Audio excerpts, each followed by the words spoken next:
Si te sabes el TikTok. Baila. Versión 2025. Antes de comenzar, te podrías suscribir. Activa la campanita y dale like al video.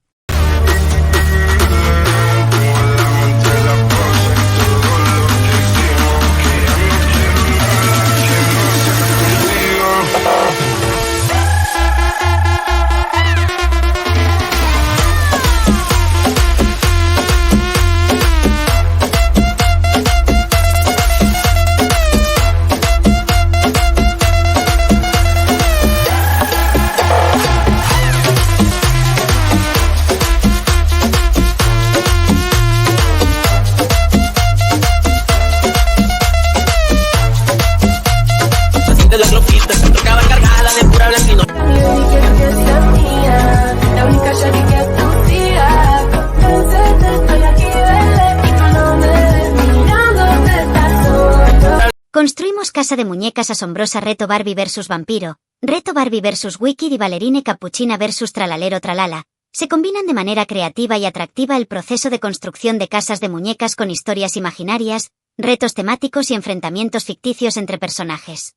Construimos casa de muñecas asombrosa. Reto Barbie vs Vampiro nos introduce en un escenario donde, por un lado, se muestra todo el proceso de armar, decorar y ambientar una casa de muñecas verdaderamente impresionante, llena de detalles, colores y elementos que cautivan la vista, especialmente del público infantil o de quienes disfrutan del mundo de las manualidades y el modelismo en miniatura. Pero no se queda solo en eso, sino que añade una capa narrativa, un reto o desafío entre Barbie, un ícono de la cultura pop infantil asociado con la belleza, la elegancia y lo cotidiano, y un vampiro, figura que representa lo misterioso, lo oscuro, lo sobrenatural. Este enfrentamiento puede tomar muchas formas.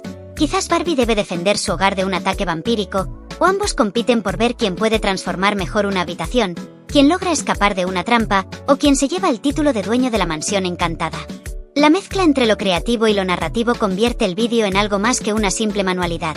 Se vuelve una aventura visual con tensión, emoción y sorpresas. Por otro lado, construimos casa de muñecas asombrosa. Reto Barbie vs Wicked. Sigue la misma estructura pero cambia al antagonista. Aquí, Wicked muy probablemente hace referencia a una bruja malvada, ya sea inspirada en personajes clásicos de cuentos de hadas o en la famosa obra Wicked. Aunque en este contexto infantil es más seguro asumir que se trata de una bruja genérica, con sombrero puntiagudo, varita mágica y quizás una risa malévola. La casa de muñecas, nuevamente espectacular, sirve como escenario para un duelo entre la dulzura y orden de Barbie y el caos mágico de la bruja. Tal vez la bruja lanza hechizos para convertir los muebles en ranas, o Barbie debe encontrar un antídoto en la biblioteca secreta de la casa. El reto puede ser de decoración, de supervivencia, de magia o incluso de baile, dependiendo de la creatividad del creador del contenido. Lo que importa es que se genera un contraste entre dos mundos, el de la princesa moderna y el de la villana clásica, lo que resulta muy atractivo para los niños, quienes disfrutan de estas dinámicas de buenos contra malos, especialmente cuando están ambientadas en un lugar tan fascinante como una casa de muñecas llena de rincones secretos y detalles sorprendentes. Construimos una casa asombrosa. Ballerine Cappuccina vs Tralalero introduce un giro interesante. Ya no se menciona específicamente casa de muñecas, lo que sugiere que puede ser una construcción más grande, quizás de cartón, de bloques o incluso una maqueta más ambiciosa. Además, los personajes son completamente inventados, lo que le da un toque único y original. Por un lado, tenemos a Ballerine Cappuccina, un nombre que evoca elegancia, gracia y tal vez un toque dulce o cafetero, como si fuera una bailarina que gira con la suavidad del vapor de un cappuccino. Por el otro, Tralalero, un nombre mucho más cómico, rítmico y desenfadado, que suena a payaso, cantante loco, bufón o personaje caótico que anda cantando tralalá por todos lados. El enfrentamiento entre estos dos probablemente no es de vida o muerte, sino más bien humorístico, musical o de contraste de personalidades. ¿Quién puede bailar mejor en el salón de baile de la casa? ¿Quién decora con más estilo versus más locura? ¿Quién gana un concurso de talentos improvisado en la sala? Este tipo de reto apela al humor absurdo, al colorido exagerado y a la imaginación desbordada, ideal para niños pequeños que disfrutan de lo inesperado, lo raro y lo divertido sin necesidad de tramas complejas. La casa, en este caso, no solo es un escenario, sino casi un personaje más, con habitaciones que reaccionan a los personajes, muebles que cobran vida o efectos visuales que acompañan la locura del duelo. En conjunto, estos títulos funcionan porque combinan elementos visuales atractivos, la construcción detallada de una casa, con narrativas simples pero emocionantes, los retos y enfrentamientos, y personajes fácilmente reconocibles o inventados con nombres pegajosos. Además, utilizan palabras clave como asombrosa, reto, versus, que son muy efectivas para captar la atención en plataformas como YouTube, donde la competencia por los clics es feroz. Están diseñados para niños, pero también para padres que buscan contenido entretenido y creativo, y hasta para adultos nostálgicos que disfrutan del mundo de las muñecas y la imaginación sin límites. Detrás de cada título hay una intención clara, no solo mostrar cómo se hace algo, sino convertir ese proceso en una historia, en una aventura, en un espectáculo. Y eso es precisamente lo que los hace tan populares y adictivos. Transforman lo cotidiano en extraordinario y lo manual en mágico. ¿Qué hace que estos títulos sean tan atractivos para el público infantil y familiar? La respuesta está en la combinación de elementos visuales llamativos, como la construcción de una casa llena de detalles, con narrativas sencillas pero emocionantes que involucran personajes en conflicto. Los niños se sienten atraídos por lo colorido, lo sorprendente y lo lúdico, y estos títulos prometen exactamente eso. Una experiencia que mezcla creatividad con aventura, donde lo manual se vuelve parte de un juego de roles o una historia épica en miniatura. Además, la estructura versus genera curiosidad inmediata. ¿Quién ganará? ¿Cómo se resolverá el reto? Eso mantiene al espectador pegado desde el principio. ¿Por qué los creadores de contenido optan por personajes inventados como Ballerine Cappuccina o Tralalero en lugar de solo usar figuras conocidas como Barbie? La razón es que los nombres inventados permiten libertad creativa total. No están limitados por la personalidad o el universo establecido de una marca, lo que les da espacio para construir desde cero dinámicas graciosas, absurdas o inesperadas. También ayudan a diferenciarse de otros creadores. Mientras muchos usan a Barbie, pocos tienen una cappuccina que baila entre tazas de café o un tralalero que canta desafinado por los pasillos de una casa de cartón. Estos nombres únicos se vuelven memorables, generan identidad de canal y hasta pueden convertirse en mascotas o personajes recurrentes que los suscriptores esperan con ansias. ¿Es realmente necesario incluir un reto o una batalla en este tipo de vídeos, o bastaría con mostrar la construcción de la casa? Aunque la construcción por sí sola puede ser relajante y satisfactoria para algunos espectadores, en el contexto de YouTube, especialmente para audiencias infantiles, el reto añade tensión, emoción y propósito. Sin una historia, el vídeo podría perder el interés rápidamente. Con un reto, cada habitación construida se convierte en un escenario de acción, cada mueble en un para la aventura. El reto da sentido a la creación. No solo se construye una casa bonita, sino que esa casa sirve para algo épico, divertido o mágico. Es lo que transforma un tutorial en un espectáculo.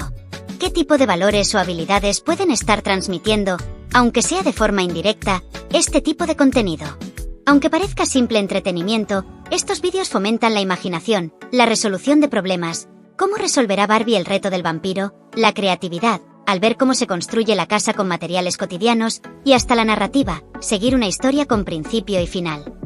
También promueven el juego simbólico, tan importante en el desarrollo infantil, donde los niños aprenden a asignar roles, crear reglas y explorar emociones a través de personajes.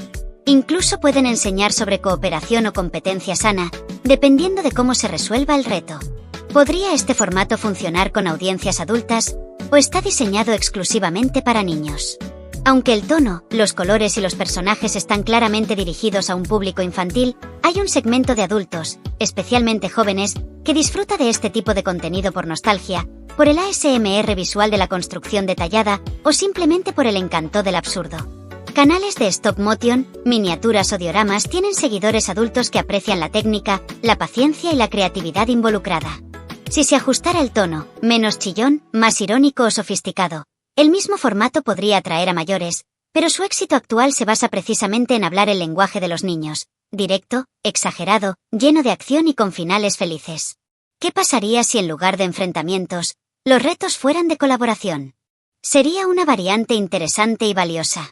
En lugar de Barbie versus vampiro, podría ser Barbie y el vampiro construyen juntos una habitación mágica. Eso cambiaría completamente el mensaje. De competencia a cooperación, de conflicto a alianza. Podría enseñar a los niños que incluso los opuestos pueden trabajar juntos, que los villanos pueden redimirse, o que la creatividad es mejor cuando se comparte. Este enfoque no solo sería educativo, sino que también abriría nuevas posibilidades narrativas y emocionales, mostrando que no todo tiene que resolverse con una batalla para ser entretenido. Vemos que no es solo un formato de vídeo entretenido, sino una expresión muy elaborada de cómo el contenido infantil en plataformas digitales ha evolucionado para convertirse en una experiencia híbrida, donde lo manual, lo narrativo y lo lúdico se entrelazan de manera orgánica y cautivadora. Estos títulos no son simples descripciones de lo que ocurre en el vídeo, son promesas de aventura, creatividad y emoción, cuidadosamente diseñadas para activar la curiosidad, estimular la imaginación y retener la atención en un entorno digital saturado de estímulos. Detrás de cada versus, de cada nombre inventado, de cada casa asombrosa, hay una intención profunda. Transformar lo ordinario en extraordinario, convertir una simple actividad de construcción en un universo narrativo donde cada pieza de cartón, cada mueble en miniatura, cada personaje de plástico o tela, adquiere un rol, una misión, un propósito dentro de una historia que el espectador no solo observa, sino en la que emocionalmente participa. Este tipo de contenido refleja también una comprensión muy afinada del público al que se dirige. Los creadores saben que los niños no solo quieren ver cómo se pegan las paredes o cómo se pinta un techo, quieren saber qué pasa después, quién vive allí, qué peligros acechan, qué magia se esconde en los rincones. Por eso, la casa de muñecas deja de ser un objeto estático para convertirse en un escenario vivo, en un personaje más de la historia. Y los personajes, ya sean icónicos como Barbie o inventados como Tralalero, dejan de ser simples figuras para convertirse en arquetipos con los que los niños pueden identificarse, proyectarse o simplemente disfrutar como espectadores de sus hazañas. La elección de antagonistas como vampiros o brujas no es casual. Representan lo desconocido, lo temido, lo diferente, y enfrentarlos en un entorno seguro, una casa de juguete, permite a los niños procesar emociones, explorar el miedo y la valentía, y experimentar la satisfacción de superar obstáculos, aunque sea de forma simbólica. Además, este formato revela una inteligencia de contenido que va más allá del entretenimiento. Aunque no lo parezca a primera vista, estos vídeos están enseñando sin pretenderlo. Están modelando la creatividad aplicada, mostrando que con materiales sencillos se pueden construir mundos complejos. Están fomentando el pensamiento narrativo, al presentar conflictos con principio, desarrollo y resolución. Están estimulando la empatía y la perspectiva, al permitir que el niño se ponga en el lugar de Barbie, de la bruja, de la bailarina o del payaso. Y, sobre todo, están validando el juego como una forma legítima, rica y profunda de aprender, de crecer, de entender el mundo. En una era donde la tecnología a veces se percibe como algo que aleja a los niños de la imaginación, estos vídeos demuestran lo contrario, que la tecnología, bien usada, puede ser un puente hacia mundos imaginarios más grandes, más coloridos y más significativos que nunca. También es importante reconocer que este fenómeno no es aislado, sino parte de una tendencia global en la que el contenido infantil digital se ha vuelto altamente sofisticado, no en términos de tecnología, sino de estructura emocional y narrativa.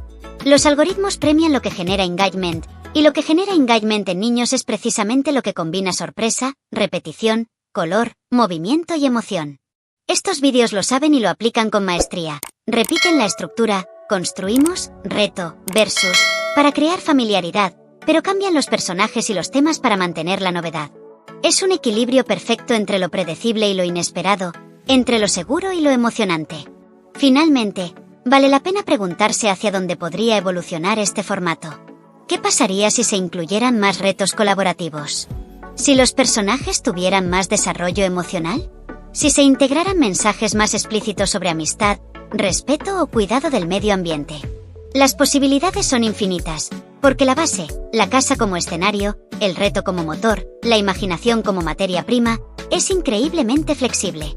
Y eso es lo más valioso, que en medio de un ecosistema digital muchas veces criticado por su superficialidad, existen creadores que, con cartón, pegamento, muñecas y nombres inventados, están construyendo no solo casas asombrosas, sino también mundos interiores asombrosos en las mentes de quienes los ven.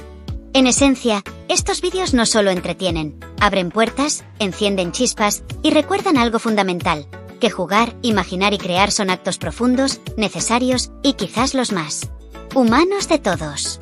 ¿Por qué es tan poderoso el juego simbólico en el desarrollo de los niños, y cómo estos vídeos lo potencian aunque no estén físicamente manipulando los objetos? El juego simbólico permite a los niños experimentar roles, emociones y situaciones de la vida real en un entorno seguro y controlado. Aunque en estos vídeos los espectadores no tocan los materiales, al observar cómo los personajes interactúan con el entorno construido, resolviendo conflictos, explorando espacios, enfrentando miedos, están ejercitando su imaginación de forma activa. Mentalmente, recrean las escenas, anticipan soluciones, se identifican con los personajes y en muchos casos, replican lo visto en sus propios juegos. El vídeo actúa como un catalizador que inspira y estructura su propio juego simbólico posterior, extendiendo el aprendizaje más allá de la pantalla.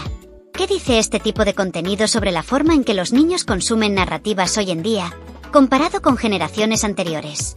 Hoy los niños no solo reciben historias, participan en ellas, aunque sea de forma pasiva al principio.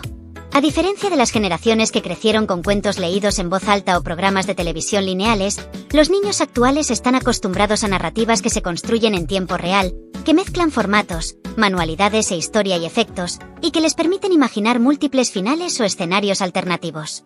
Estos vídeos no tienen guiones rígidos ni moralejas explícitas, lo que les da libertad interpretativa. Además, la repetición de estructuras, construimos, reto, versus, crea una especie de ritual narrativo que los niños reconocen y disfrutan, como si fueran capítulos de una saga que ellos mismos pueden continuar en su imaginación. ¿Puede considerarse este contenido como una forma de arte contemporáneo, aunque esté dirigido a niños? Absolutamente. Detrás de cada vídeo hay decisiones estéticas, narrativas y técnicas. La elección de colores, la composición de los espacios, el ritmo de la edición, la creación de personajes originales, el uso de la música y los efectos de sonido. Muchos de estos creadores son autodidactas que dominan el stop motion, la escenografía en miniatura, la costura de vestuarios diminutos o la iluminación dramática. Lo que hacen no es menos arte porque esté dirigido a niños. De hecho, exige una sensibilidad especial para comunicar con claridad, emoción y belleza a una audiencia que no perdona el aburrimiento.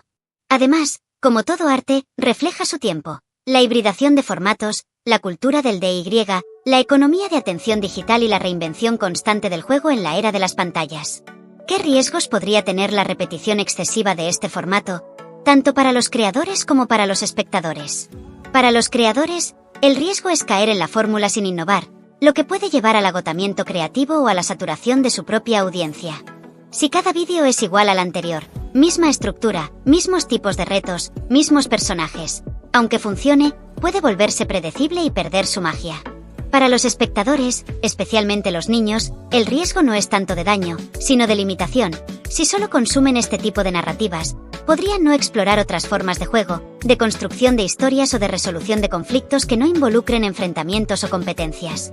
Por eso es importante que, dentro del mismo formato, se introduzcan variantes, retos cooperativos, finales abiertos, personajes que cambian de rol, o historias donde el conflicto no se resuelve con una victoria, sino con un entendimiento. ¿Cómo podrían los padres o educadores aprovechar este tipo de contenido para ir más allá del entretenimiento y convertirlo en una herramienta educativa?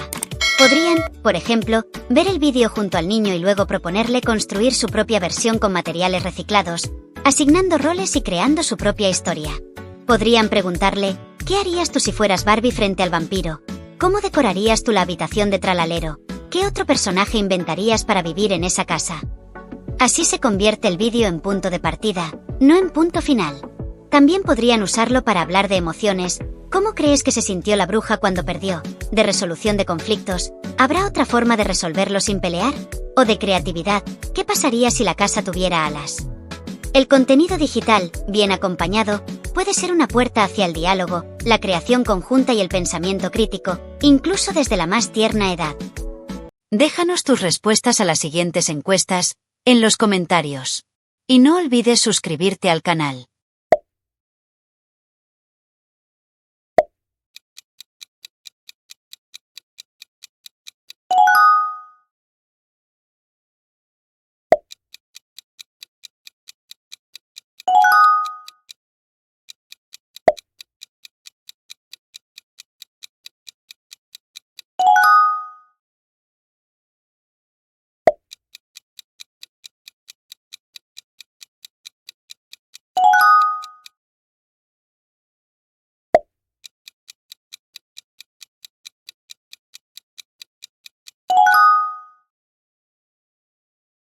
A bailar cuando les pongo la pantalla. Ay, mamita, mueva la nalguita, que rebote ese escote para que suba la notita.